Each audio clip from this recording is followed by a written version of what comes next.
This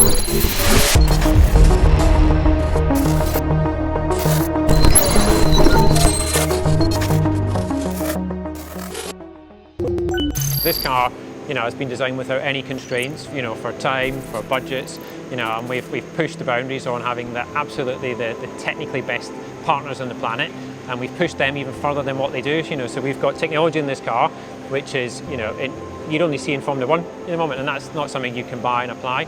The best way to describe it is the 50-yard feel. So every Lotus, when you get into it, you drive it for the first 50 yards and you immediately feel connected to it, you feel part of the car, it responds exactly how you want it to.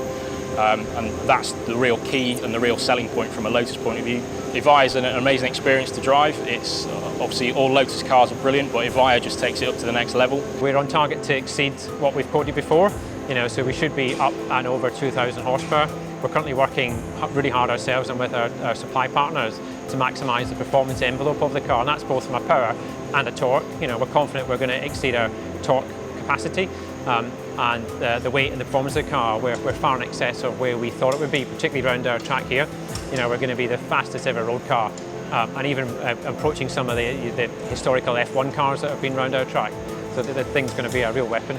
The Evija to drive is phenomenal. That is Formula 1 accelerations in a closed cockpit, so it's like a little Group C racer, but with the torque and the instant delivery of all of the power, all of the torque, and using the very latest toolbox of electronic aids, that you start to believe that you can defy physics. You look at a corner, we have some corners on the circuit here, and you approach them well north of 130, 140 miles per hour and just send it straight through it. But also the complexes where it's 80, 90 miles per hour, you get to the apex of the curve, and normally the combustion engine, there's a slight delay or it's just rear wheel drive, but the Evija actually just fires you out like a catapult. You just feel the drive from all four wheels and it just sends you up the road.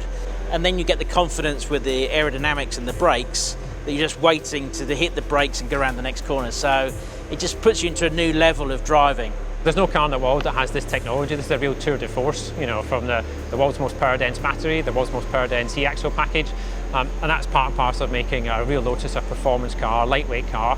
But differing from previous cars, we've designed the cockpit and the environment to be much more immersive for the driver. So all the connectivity, it's all intuitively laid out. We've got haptic controls, which we haven't had before in a Lotus car. And we've got a full cloud-connected server, so we know the off-board telemetry of the car pretty much live anywhere in the world. That helps us support the customer. The customer can also see the telemetry of the car in the app and then use items like 𝗙𝗿𝗏 to help pinpoint the location if they have an issue. Lotus is built on the pillars of dynamics, powertrain and lightweight. And Evija just takes all of those to the absolute extreme to be the most Lotus vehicle that we've ever produced.